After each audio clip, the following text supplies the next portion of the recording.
මෙන්න මේ විදිහට තමයි අපේ ගෙදර අපේ කුස්සිය අපේ අමතර කුස්සියේ ලස්සනට මේ විදිහට ගැමි සුන්දරත්වයක් එන විදිහට අපේ සිංහල අවුරුද්ද සමරන්න අපි ඔක්කොම ලෑස්ති කරලා තියෙන්නේ.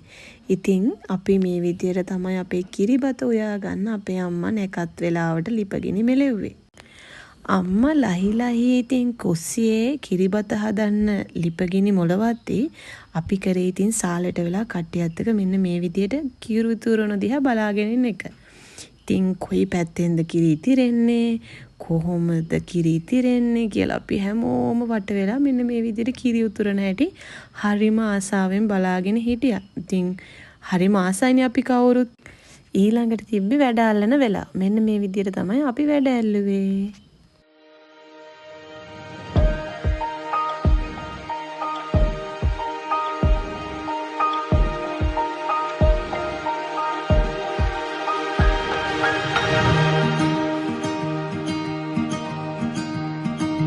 ඊට පස්සේ ඉතින් අපි අපේ ගෙදර බුදු පහන පත්තු කරලා ආශිර්වාද ලබා ගත්තා. ඉතින් අපේ අලුත් අවුරුද්දේ හැම කටයුත්තක්ම සාර්ථක වෙන්න කියලා ඉතින් අපි කැවිලි පූජා කරලා පළතුරු පූජා කරලා හැමෝම මේ විදියට ආශිර්වාද ලබා ගත්තා.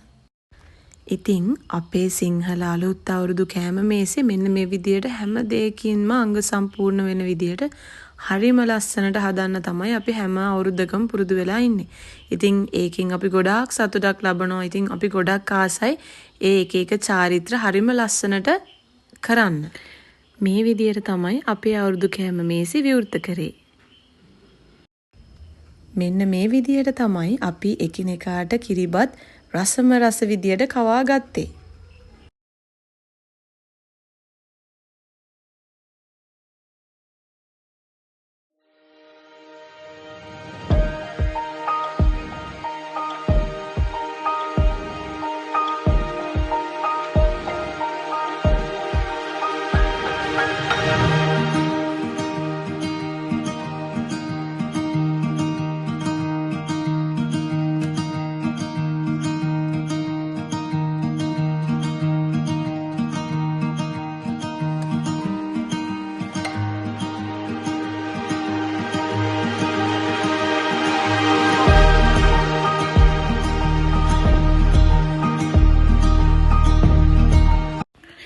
ඉතින් මෙන්න මේ විදියට තමයි අපේ ගෙදර අවුරුදු උත්සවයේ වෙලාවේදී අපි ලස්සනට සින්දු කියන්න පටන් ගත්තේ. ඉතින් කොහොම හරි අපි දෙන්න එකතු වෙලා මෙන්න මේ විදියට අපේ සින්දු ටික කියාගත්තා.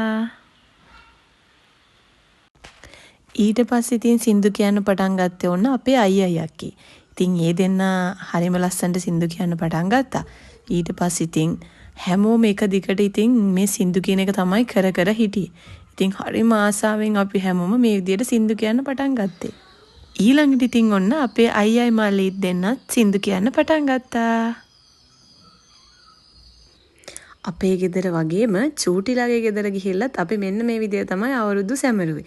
ඉතින් අපි පවුලේ හැමෝම එකතු වෙලා මේ විදියට පංච දාලා හරිම විනෝද වුණා. ඉතින් පවුලේ අය හැමෝම එකට ඉන්නකොට හරිම සතුටුයි. ඉතින් ඒ වගේම හරිම ආදරණීය මොහොතවල් තමයි ගෙවෙන්නේ. ඔන්න ඉතින් චූටිගේ සින්දුවේ තාලෙට හරියට ආච්චි ඩාන්ස් කරන්න පටන් ගත්තා. ඉතින් ආච්චිත් ලේසියෙන් ඩාන්ස් කරන එක නැවැත්තුවේ නෑ. මේ දූලා පුතාලා තරුණ තරුණිය ඔක්කොමත් එක්ක ඩාන්ස් කරන්න පටන් ගත්ත එක නැවැත්තුවේ සින්දු කියන එක නටන එක නැවැත්තුව වෙලාවට තමයි ඉතින්. ආච්චිගෙත් කෝලං වල ඉවරයක් තිබුණේ නැහැ.